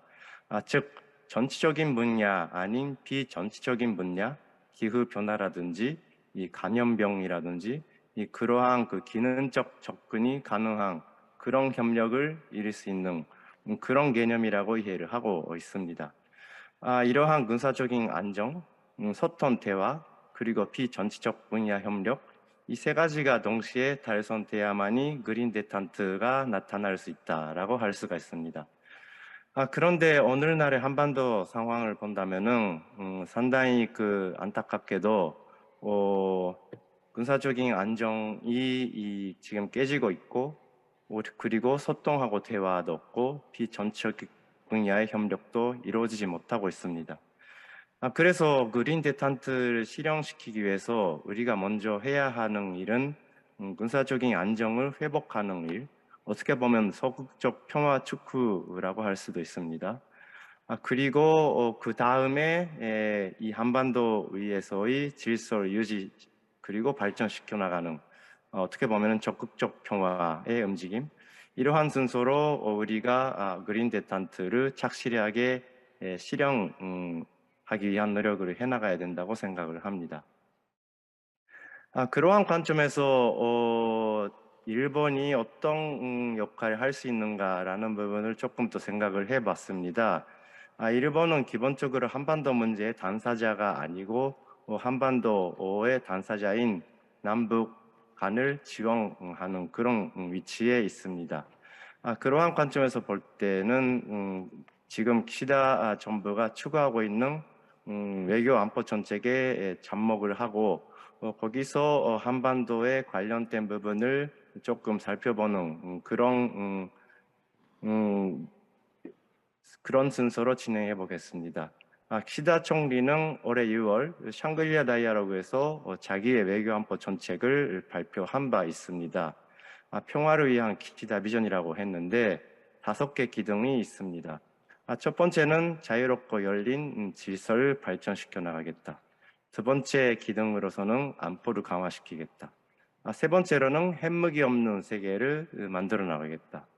네 번째로는 유엔 개혁을 추진하겠다. 다섯 번째로는 경제 안보를 강화시켜 나가겠다. 이렇게 5개 기둥을 천명했는데요. 이거를 그 한반도 문제하고 연결시켜 본다면은 첫 번째는 아무래도 한반도에서의 이 자유 질서를 유지 발전시켜 나가는 것. 두 번째로는 이제 북한의 핵 미사일 도발에 대해서 방위 억지력을 강화시켜 나가는 것. 세 번째로는 한반도 비핵화를 추진해 나가는 것. 네 번째로는 유엔 개혁으로 되어 있습니다만은 한반도 문제를 생각을 할 때 다자적인 틀을 강화시켜 나가는 것. 그리고 마지막에는 경제적인 측면에서의 봉급만 문제에 역점을 두는 것. 이렇게 말씀드릴 수가 있을 것 같습니다. 이러한 관점에서 일본이 할 수 있는 일이 뭐냐, 그리고 현재 실질적으로 하고 있는 것이 뭐냐라는 걸 살펴본다면은 첫 번째로는 한미일 안보 협력의 활성화를 들을 수가 있을 것 같습니다. 윤석열 정부가 들어서 한미일 정책 협의가 상당히 활발하게 이루어지고 있습니다. 모든 영역, 모든 급에서 대화가 이루어지고 있는 것을 확인할 수가 있습니다. 그리고 방위 억지 측면에서의 협력도 상당히 이 회복세를 보이고 있습니다. 탄도미사일 훈련이라든지 이 대잠수함 작전 훈련이라는 것이 이 올 여름에 실시가 되었습니다. 그리고 지난주에는 한미일 정상 공동성명이 발표가 되었습니다만은 그 이전인 9월에는 그 외교부 장관 회의에서도 공동성명이 발표된 바가 있습니다.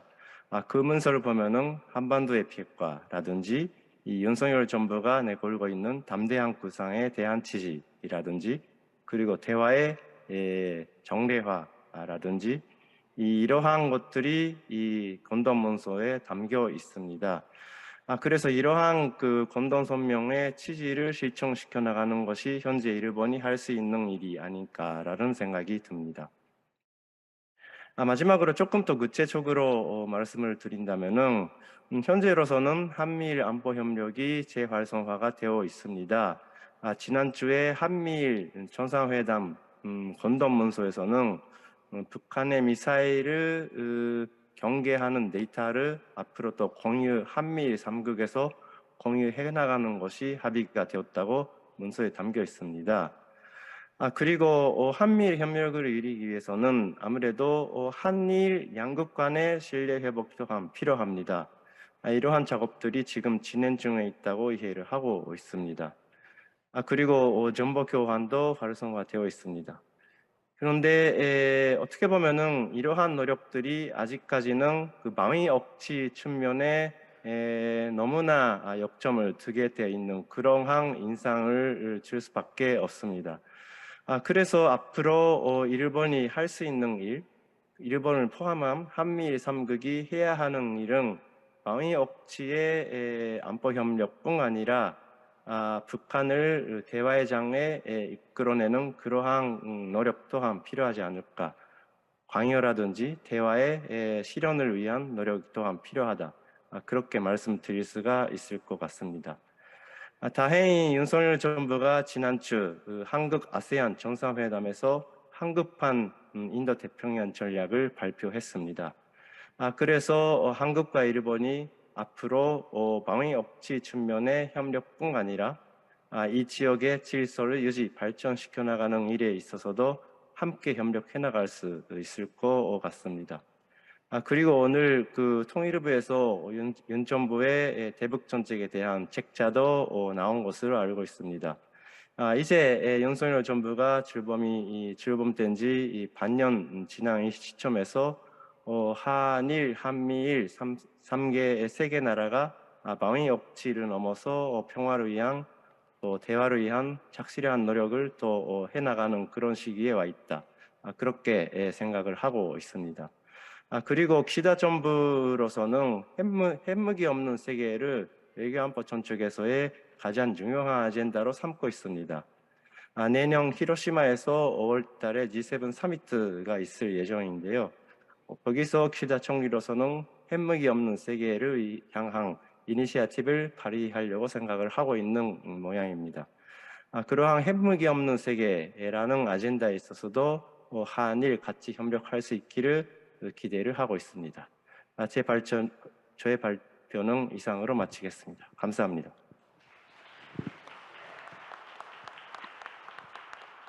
예, 니시아 준야 교수님 화상을 통해서 이렇게 발표를 해주셔서 감사하게 생각합니다. 일본 기시다 정부가 특별히 이제 자국의 안보를 위해서 핵무기 없는 세계를 강조하였는데 뭐 국제사회 다 공감하는 바입니다. 특별히 이제 한반도의 평화를 위해서 우리 준야 교수님은 이제 안보를 강조하면서도 대화와 협력의 소통도 함께 병행되어야 된다면서 우리 그린 데탕트를 위한 여러 가지 제언을 해주셨습니다. 감사합니다. 지금 원래 1세션이 12시 15분까지인데 지금 한 5분 정도 밖에 남지 않았습니다만은 뭐 조금 더 시간이 확보될지는 잘 모르겠습니다만은 지금 5분의 패널리스트의 발제를 제가 종합적으로 정리해 본다면 현재 남북 관계 상황이 상당히 엄중합니다. 여러분 잘 아시는 대로 북한이 여러 가지 ICBM 발사 시험도 최근하고 계속적으로 강대강 이런 방면으로 여러 가지 위기를 조성해 오고 있습니다만은 그럼에도 불구하고 우리가 가야 할 길은 한반도의 평화를 위한 것이고 남북 관계 발전을 위한 것인데 이러한 노력들은 조금 전에 우리 이스라엘 대사님 말씀하신 대로 이스라엘이 평화를 위해서 여러 가지 노력을 많이 했습니다. 완충제도 만들어보고 또 산업단지도 만들어보고 또 물 공급을 위해서 운하 개설도 위한 여러 가지 노력을 했습니다만 그럼에도 불구하고 많은 실패도 있었고 또 그럼에도 불구하고 지속적으로 평화를 위해서 노력해 왔듯이 이 한반도 그린 대탕트를 위한 이러한 노력은 지속적으로 또 인내심을 가지고 장기적으로 또 그러면서 진실성을 갖는 대화와 소통이 필요하다는 그런 말씀을 해주신 것을 같습니다. 이를 위해서 현재 남북 간의 이런 대화 채널도 필요하지만 1.5 트랙이나 다자주의 국제사회를 통한 여러 가지 노력들을 함께 지속적으로 계속해 나가야 된다는 말씀해 주셨습니다. 잘 아시는 대로 우리 전 세계의 가장 공통된 이슈는 기후 변화에 대한 이 대응을 어떻게 나갈 것인가 한데 우리 한반도 그린 대탕트는 이런 국제사회에서 공감대를 갖고 있는 이런 이슈에 대해서 가장 적합한 그런 어젠다이고 또한 이것은 남북 간의 평화를 구축하는 일들이기도 하고 또 톨브에서 DMZ 소개할 때 DMZ는 한 100여 종의 희귀 동물들이 있고 제가 자료를 보니까 한 2,700여 종의 동식물이 서식하고 있답니다. 그래서 전 세계적으로 보면 가장 평화롭고 생태 환경이 보존되어 있는 지역이기 때문에 생태 환경을 위한 여러 가지 지대로도 계속 보존돼야 된다고 생각합니다. 한국 정부는 80년대부터 한반도의 평화적 이용을 위해서 다양한 제언을 해 주셨습니다. 그리고 정부가 거듭되면서 그 내용도 더 구체화되었고 특히 이제 DMZ의 UN 생물권 보존지역으로 등록하자든지 아니면 UN DMZ의 생태 평화공으로 만들다든지 아니면 DMZ를 국제평화지대화로 만들다든지 좀 더 구체적인 안으로 나왔습니다만 아직까지는 북한의 반응이 없습니다.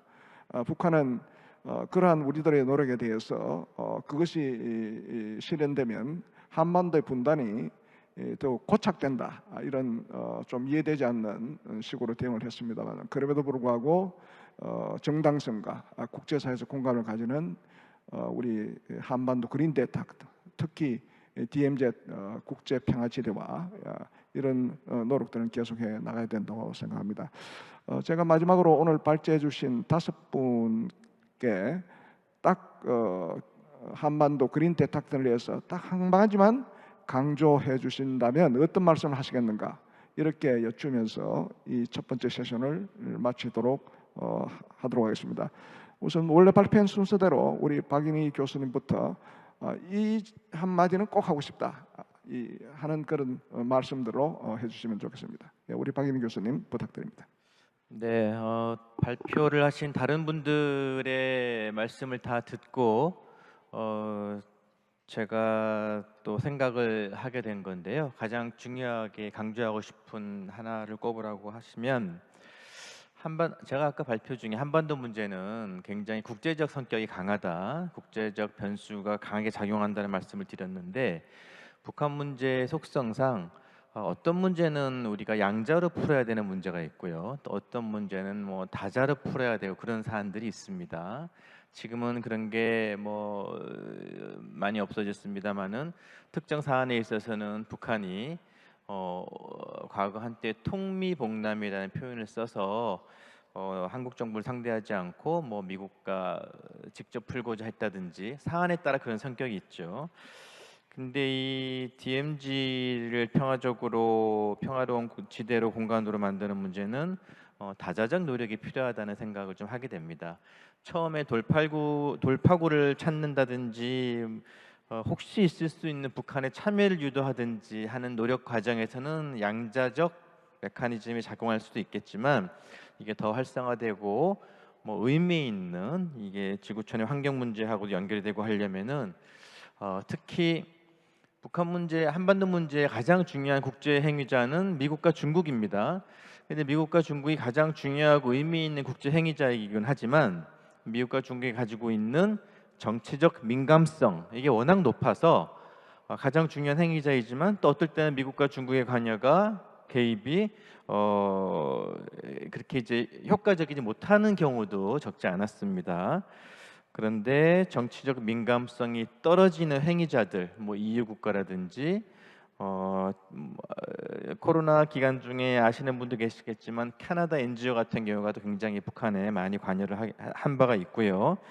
그래서 그런 여러 행위자 국가들이 참여하는 그런 DMZ 뭐 사업을 포함해서 한반도 문제에 있어서의 양자적 접근과 다자적 접근의 뭐 효율적인 뭐 복합 이런 걸 한번 생각해보는 중요한 계기가 되었으면 좋겠다는 말씀을 강조를 드리고 싶습니다. 예, 다음은 우리 솔론 시몬스 교수님, 네, 한 말씀 부탁드립니다. If I had one piece of advice, 예, 제가 한 가지 강조를 하자면, 그래서 그린 데탕트를 성공적으로 하기 위해서 한 가지만 강조를 하자면, 한국에서 구체적으로 취하는 행동은 결국 또 북한의 스토리에 맞아야 된다라는 겁니다. 다시 말해서 그 어떤 행동이건 간에 스토리와 맞아야 된다라는 것이고요. 특히나 북한 같은 불량 국가, 예를 들면 국제적인 압력에 반응하지 않는, 사실 뭐 이렇게 국제적인 압력에 반응하지 않기 때문에, 그래서 이들이 보기에는 액션과 스토리 사이에서 단절이 있다. 그러면 이들에게는 위험해 보인다는 거죠. 예를 들면은 뭐 홍수 때 방류라는 것은 또 북한의 안정이라는 스토리하고 맞아떨어져야 된다는 것이고요. 그래서 혹시라도 이제 이것이 만약에 이들의 안정이라는 스토리하고 맞는다라고 한다면 이에 대해서 반대를 덜 할 수도 있을 것입니다. 또 예를 들면 개성공단 같은 경우 이제 이에 대해서도 결국은 이러한 액션도 결국은 또 뭐 북한의 스토리와 맞아야 된다는 것이고, 예를 들면 또 지뢰 제거도 마찬가지입니다. 여기서도 액션과 스토리가 맞아야 되는 것이고요. 또 한국도 마찬가지죠. 만약에 한국의 경우에도 안정은 물론이고 또 자유나 번영이라는 스토리와 맞지 않는다라고 한다면 한국도 이러한 행동으로 나아가진 않겠죠.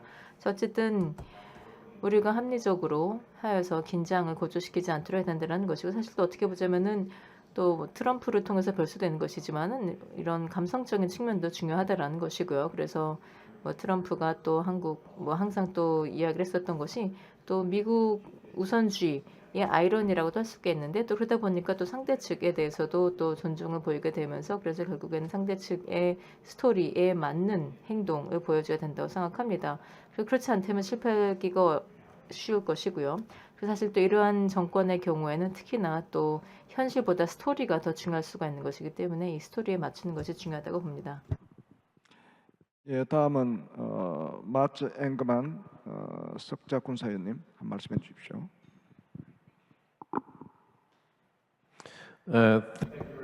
감사합니다. 제 답은 매우 간단합니다. 한마디만 조언을 드리자면, 한국에서 국내적으로 어떻게 보면 초당적인 조율과 장기적인 관점을 가지고 임해야 이 이니셔티브가 성공할 수 있을 것입니다. 감사합니다. 예, 다음은 우리 이스라엘 아키바 토르 대사님 좋은 말씀해 주시면 좋겠습니다. Thank you. 네, 감사합니다. 저는 두 가지 말씀드리겠는데요. 저희가 지금까지 겪었었던 모든 이 팔레스타인과의 갈등과 관련하여서, 그래서 이제 이런 것은 사실 저희가 또 여러 가지 어려움도 있었지만 또 동시에 협력도 있었습니다. 예를 들면은 가축의 건강이라거나 또 그 접경 지역에서의 라이프 스타일을 유지를 하고자 하는 이러한 협력은 항상 유지가 되었었습니다.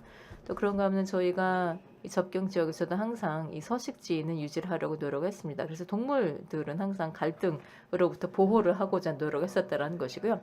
또 한 가지 말씀드리자면, 이것은 뭐 이스라엘의 공식적인 입장이 아니라 제 개인적인 관찰을 말씀드리자면, 이런 컨퍼런스에서 보게 되면서 제가 느끼게 된 것인데요. 한국 분들께서는 그래도 좀 고무적으로 생각할 수 있다고 생각합니다. 외부에서 보기에는 한반도나 또는 한민족이 다시 하나가 되지 않을 거라고는 생각하지 않습니다. 이것은 중력의 법칙처럼 분단은 말이 안 된다고 생각을 하고요. 그래서 시간이 지남에 따라서 언젠가는 해결이 될 것이라고 봅니다. 예, 우리 대사님 한반도에서 희망적인 말씀을 해주셔서 정말로 기쁘게 생각합니다. 마지막으로 일본의 니시노 준야 교수님 좋은 말씀해 주시면 감사하겠습니다. 네, 한마디로 말씀드리자면 In one word, I believe that there needs to be efforts to strike the balance. 의 힘의 균형이 항상 필요하긴 하지만은 동시에 바람직한 질서를 추구하는 노력 또한 필요하고요. 그리고 한국 같은 경우는 진보 정부는 남북 관계에 너무나 집중하는 경향이 있고 또 반면에 보수 정부는 국제 협력에 너무나 치우치는 그런 경향이 있습니다. 그래서 항상 균형을 잡는 노력이 필요하다. 그렇게 말씀드리겠습니다. 예, 이제 마쳐야 될 시간이 된 것 같습니다. 한반도 그린 데탕트 비전과 의미에 관한 제1 세션을 마치겠습니다. 시간 관계상 플로에 계신 청중님들의 조언, 의견이나 제언, 질의를 받지 못해서 이 점 여러분 널리 양해해 주시면 감사하겠습니다. 이상으로 1세션 마치도록 하겠습니다. 수고하셨습니다. 네, 고맙습니다. 네, 여러분 진행에 수고해주신 좌장님께도 다시 한번 큰 박수 부탁드립니다. 네, 고맙습니다. 이렇게 첫 번째 세션 남북 그린 데탕트에 대해서 여러 의견들 전해주셨는데요. 다양한 시각에서 또 말씀들 전해주셨지만 공통적으로 언급을 또 해주셨던 부분들도 있죠. 좌장님께서도 말씀해주셨지만 대화와 소통 그리고 끊임없는 노력 이 세 가지 키워드를 좀 남겨볼 수 있을 것 같은데요. 뿐만 아니라 누구 하나의 노력으로 이루어질 수 없는 부분인 만큼 긴밀한 협력이 또한 무엇보다 중요한 가치가 아닌가 하는 생각도 듭니다. 전해주신 내용들 오늘 참석해주신 분들께 아마 소중한 내용으로 전달이 되셨을 것 같습니다. 제가 세션이 진행되는 동안을 잠깐 보니까 온라인을 통해서도 많은 분들께서 또 참석을 하고 또 열기를 함께 더해주고 계신데요. 진심으로 감사드립니다.